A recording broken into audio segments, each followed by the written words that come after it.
नमस्कार दोस्तों, मैं नीलेश गोडविंदे स्वागत करता हूँ हमारे एनजी इलेक्ट्रिकल्स चैनल पे।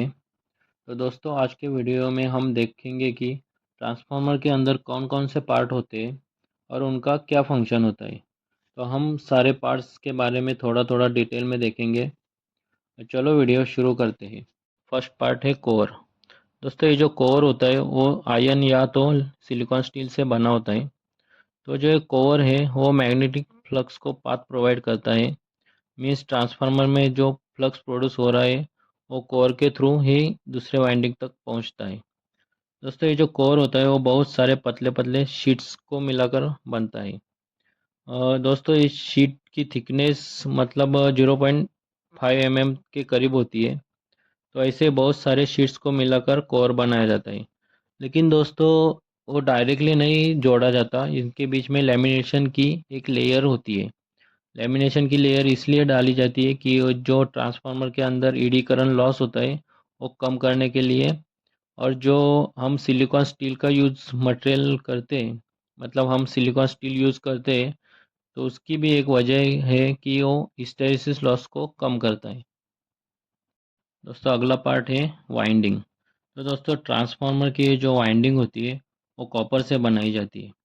और ट्रांसफार्मर की जो वाइंडिंग है वो कोर के ऊपर ही की जाती है। मीन्स वो जो कोर होता है उसके ऊपर ही वाइंडिंग को लपेटा जाता है।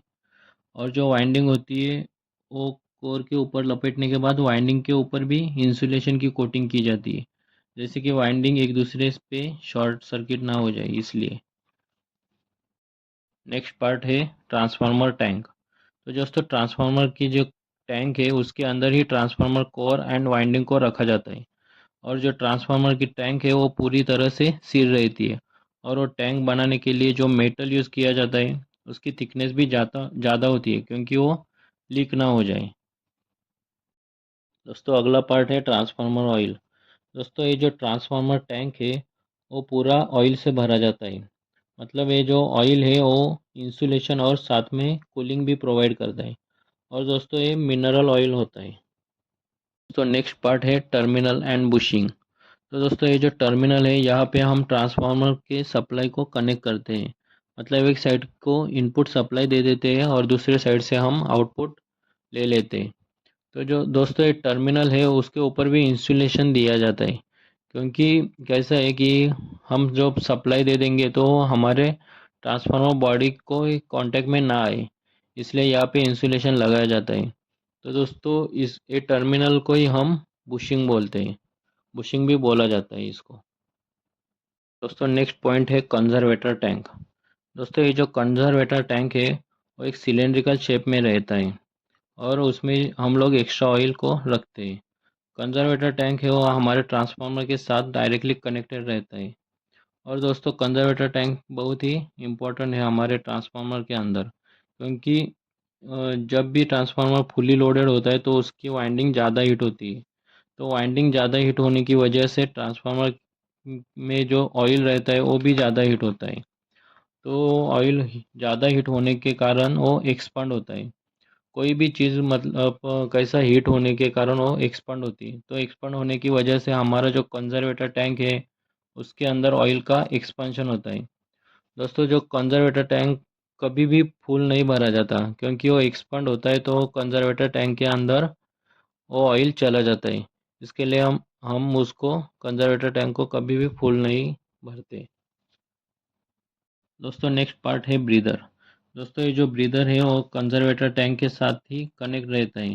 जैसे कि हम लोगों ने देखा कि ट्रांसफार्मर जब फुली लोडेड होता है तो जो ऑयल का लेवल है वो इंक्रीज़ हो जाता है।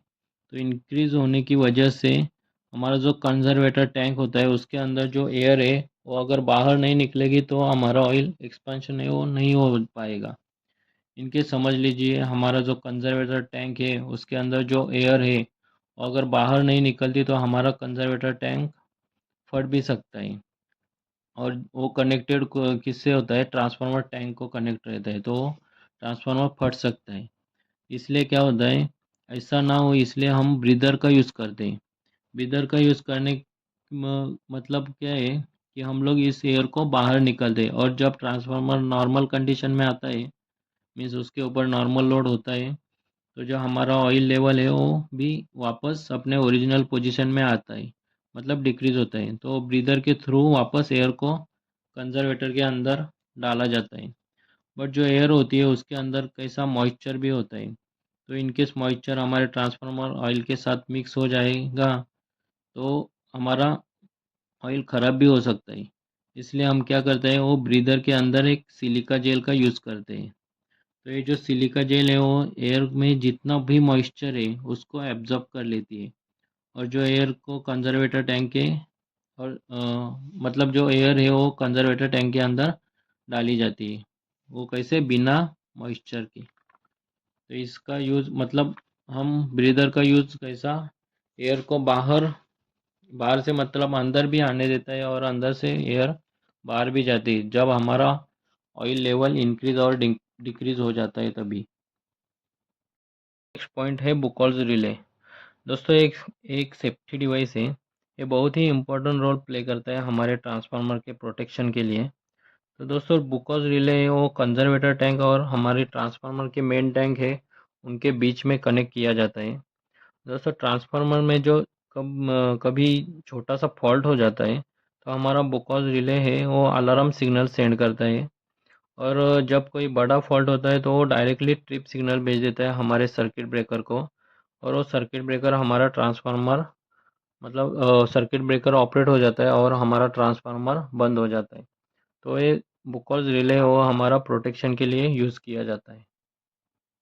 नेक्स्ट पार्ट है कूलिंग ट्यूब एंड रेडिएटर। तो दोस्तों ये जो रेडिएटर होता है वो हमारे ट्रांसफार्मर टैंक के साथ ही कनेक्टेड रहता है, और ये जो रेडिएटर होता है वो बहुत सारे पतले पतले पाइप को मिलाकर बनाया जाता है। तो दोस्तों आपको पता ही होगा कि जो भी ऑयल गर्म होता है वो ऊपर के साइड जाता है, और जो कूल है ऑयल वो नीचे की साइड रहता है। तो दोस्तों जब भी ऑयल गर्म होता है तो वो ऊपर के साइड जाता है और ये रेडिएटर के अंदर आता है। तो इन रेडिएटर के अंदर आने की वजह से वो रेडिएटर में बहुत सारे पतले पतले पाइप होते हैं दोस्तों, और वो उसमें बहुत सारा गैप भी होता है। तो इसके अंदर जाता है ऑयल तो उसको रेडिएटर को हवा भी लगती है। तो ये हवा लगने की वजह से वो इजीली कूल हो जाता है। और दोस्तों जिधर ज़्यादा गर्मी है उधर हम एक्सटर्नली फ़ैन भी लगाते हैं कि वो ऑयल जल्द ही ठंडा हो जाए। तो इन पाइप में से जब भी वो ऑयल गुजरता है मतलब जाता है तो वो ठंडा हो जाता है और वो नीचे की साइड से वापस ट्रांसफार्मर टैंक में चला जाता है। दोस्तों ये सर्कल कंटिन्यू चलता रहता है। तो दोस्तों इसकी वजह से हमारा जो ऑयल है वो ठंडा होने रहता है, और कूलिंग कूलिंग ट्यूब और रेडिएटर का यही काम होता है कि हमारे ऑयल को ठंडा करना। तो दोस्तों हम नेक्स्ट पार्ट है एक्सप्लोजन वाल्व। तो दोस्तों ये जो वाल्व होता है वो बस खाली इमरजेंसी सिचुएशन के लिए ही यूज़ होता है। तो दोस्तों कंसिडर करिए कि मेरा ट्रांसफार्मर के अंदर कोई फॉल्ट हो गया और मेरा जो बुचल रिले है वो काम नहीं कर रहा, और हमारा जो ऑयल है वो तेज़ी से गर्म हो रहा है ट्रांसफार्मर का ऑयल। तो गर्म होने के कारण वो क्या होता है कि एक्सप्लोजन होता है। तो मतलब एक्सपांशन होता है। तो एक्सपांशन होने की वजह से वो हमारा ट्रांसफार्मर ऑयल है वो मतलब कंजर्वेटर टैंक में आ गया, और उधर से भी मतलब उसको जगह नहीं मिल रही। तो इसकी वजह से क्या है, वो कंजर्वेटर टैंक नहीं तो हमारा ट्रांसफार्मर फट भी सकता है। तो इसके लिए एक्सपांशन वॉल देते हैं। तो वो क्या करता है कि इसके अंदर एक जो वॉल होता है उसके अंदर एक पतली सी शीट होती है, जो कि हमारा ट्रांसफार्मर की बॉडी है उससे वो पतली होती है।